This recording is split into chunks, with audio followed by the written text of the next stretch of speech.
ಗುರೂಜಿ ಮದುವೆ ಕುರಿತಾಗಿ ತಿಳಿಸ್ಕೊಡ್ತಾ ಇದ್ರಿ, ಮುಂದುವರಿಸಿ.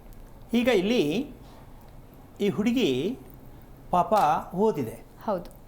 ಮದುವೆ ಅನ್ನೋದು ನಮ್ಮ ಇಷ್ಟಪಟ್ಟಂಗೆ ನಮ್ಮನ್ನ ಅರ್ಥ ಮಾಡ್ಕೊಳ್ಳೋರ ಜೊತೆ ಮದುವೆ ಮಾಡಿಕೊಂಡ್ರೆ ತಪ್ಪೇನು?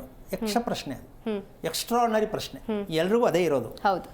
ನನ್ನನ್ನು ಇಷ್ಟಪಡ್ತಕ್ಕಂಥ ರೀತಿಯಲ್ಲಿರೋರ ಜೊತೆ ಮದುವೆ ಮಾಡಿಕೊಂಡ್ರೆ ನಾವು ಚೆನ್ನಾಗಿರ್ತೀವಿ, ಎಲ್ರಿಗೂ ಗೊತ್ತಿರುವಂಥ ವಿಷಯ. ಅದು ಮದುವೆ ಆದಮೇಲೆ ಗೊತ್ತಾಗತ್ತೆ ನಾವು ಅಂದ್ಕೊಂಡಿದ್ದೇನೂ ಅಲ್ಲ ಅಂತ. ಸದ್ಯಕ್ಕೆ ಅವ್ರ ಖುಷಿಯಂಗೆ ಬಿಡೋಣ. ಇಲ್ಲಿ ಈ ಪ್ರಶ್ನೆ ಯಾಕೆ ಬಂತು? ಏನು ಮದುವೆ ಅಂತಕ್ಕಂತಹ ಒಂದು ವಿಚಾರದಲ್ಲಿ ಹೆಣ್ಣು ಮಕ್ಕಳಿಗೆ ಬೇಕಾಗಿರೋದು ಅತಿ ಮುಖ್ಯವಾದದ್ದು ಋತುಚಕ್ರ ಚೆನ್ನಾಗಿರಬೇಕು. ಮೊದಲು ಯಾವುದು? ಋತುಚಕ್ರ ಚೆನ್ನಾಗಿರಬೇಕು.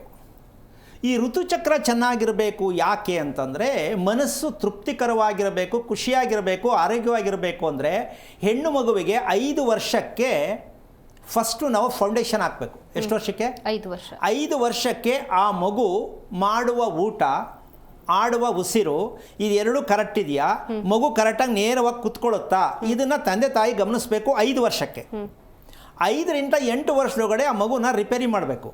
ರಿಪೇರಿ ಯಾಕೆ ಮಾಡಬೇಕು ಅಂದರೆ ಋತುಚಕ್ರದಲ್ಲಿ ವ್ಯತ್ಯಾಸ ಆಗುತ್ತೆ. ಕೆಲವರು ತುಂಬ ಲೇಟಾಗಿ ಆಗ್ತಾರೆ, ಪ್ರಥಮ ಋತು ಆಗೋದು ತುಂಬ ಲೇಟಾಗಿ ಆಗ್ತಾರೆ. ಕೆಲವು ಮಕ್ಕಳು ತುಂಬ ಬೇಗ ಆಗೋಗ್ತಾರೆ. ಇದಕ್ಕೆ ಕಾರಣ ಆಹಾರದ ಪ್ರಕ್ರಿಯೆಯಿಂದ. ಅಂದರೆ ಅವ್ರು ಯಾವ ರೀತಿ ಆಹಾರ ಅಭ್ಯಾಸ ಇರುತ್ತೆ, ಅವರ ದಿನಚರಿ ಹೇಗಿರುತ್ತೆ, ಅದರ ಮೇಲೆ ಮಗುವಿನ ಮೇಲೆ ಅದು ದೈಹಿಕವಾಗಿ ನಡೀತಕ್ಕಂಥ ಒಂದು ಕ್ರಿಯೆ.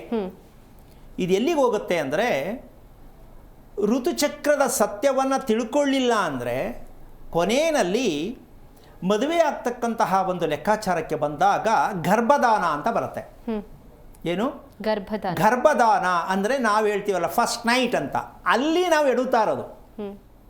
ಏನು ಎಡುತ್ತಾ ಇದ್ದೀವಿ ಅಂದರೆ, ಏನೂ ಇಲ್ಲ, ಮದುವೆ ಮಾಡುವಾಗ ಮುಹೂರ್ತ ಕೇಳಿದ್ದು, ಅಲ್ಲಿ ಮಾತ್ರ ಕೇಳಂಗಿಲ್ಲ, ಮಾಡೋಂಗಿಲ್ಲ, ಇವ್ರದೇ ಇಷ್ಟ.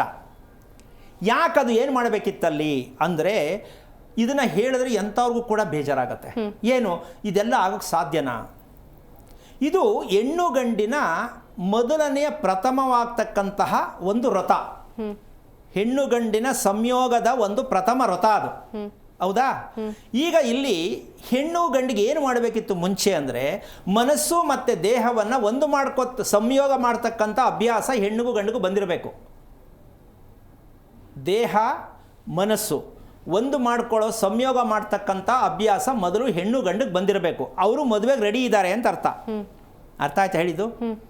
ಮನಸ್ಸೇ ಒಂದು ಕಡೆ, ದೇಹನೇ ಒಂದು ಕಡೆ, ಮದುವೆ ಯಾಕೆ ಮಾಡ್ತೀರಾ ಅವ್ರಿಗೆ? ಹೌದು ಅಲ್ವಾ? ಈಗ ಇದು ಕೆಟ್ಟಿದೆ ಅಂತ ನಮಗೆ ಗೊತ್ತಿಲ್ಲ, ನೋಡೋಕ್ಕೆ ಚೆನ್ನಾಗಿಲ್ವಾ, ಕೆಲಸದಲ್ಲಿಲ್ವಾ, ಮಾಡಿಬಿಡು. ಸಂಪಾದನೆ ಮಾಡ್ತಾ ಇಲ್ವಾ, ಅನುಕೂಲ ಇಲ್ವಾ, ಮಾಡಿಬಿಡು. ಆದರೆ ಮನಸ್ಸು ಪದೇ ಪದೇ ಕೆಡ್ತಾ ಇರುತ್ತೆ, ಗೊತ್ತು ಪ್ರತಿಯೊಬ್ಬರಿಗೂ. ದೇಹ ಪದೇ ಪದೇ ಕೆಡ್ತಾ ಇರುತ್ತೆ, ಗೊತ್ತು. ಇದನ್ನು ರಿಪೇರಿ ಮಾಡದೆ ನೀವು ಗರ್ಭದಾನ ಹೆಂಗೆ ಮಾಡ್ತೀರಾ? ನಂಬರ್ 1, ಆ ಹುಡುಗಿ ಪ್ರತಿ ತಿಂಗಳು ಕರೆಕ್ಟ್ ಡೇಟ್ಗೆ ಕರೆಕ್ಟ್ ದಿನದಲ್ಲಿ ಆಗೋ ಸಾಧ್ಯತೆ ತುಂಬ ಕಡಿಮೆ. 1 ವಾರ ಹಿಂದೆ, 1 ವಾರ ಮುಂದೆ, ಅಥವಾ 2 ತಿಂಗಳಾದರೂ ಆಗ್ಬೋದು.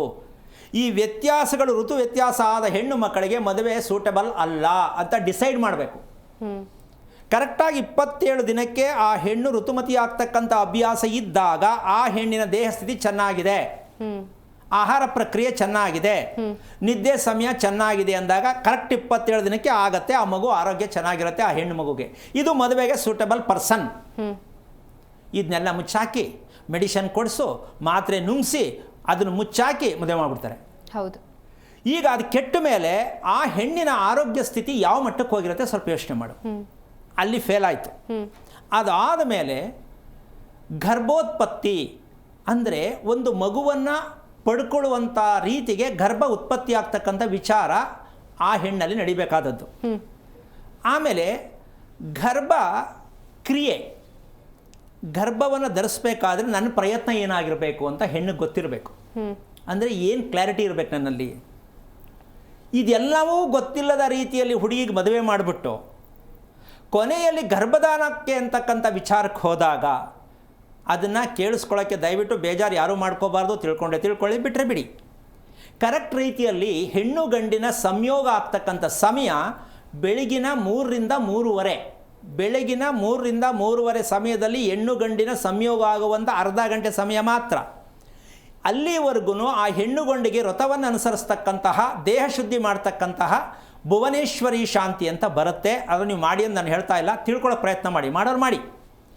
ಈ ರೀತಿಯಾಗಿ ಮಾಡಿ ಅವರಿಗೆ ಅರ್ಧ ಗಂಟೆ ಅವಕಾಶ ಕೊಟ್ಟು ಮತ್ತೆ ಸ್ನಾನ ನಂತರ ಚಂದ್ರ ದರ್ಶನವನ್ನು ಮಾಡಿಸಿ ಆಮೇಲೆ ಅವರು ಮಲ್ಕೋಬಹುದು. ಅದು ಆ ದಿನಕ್ಕಷ್ಟೇ ಸೀಮಿತವಾಗಿರ್ತಕ್ಕಂಥ ಗರ್ಭಧಾನ ಕ್ರಿಯೆ.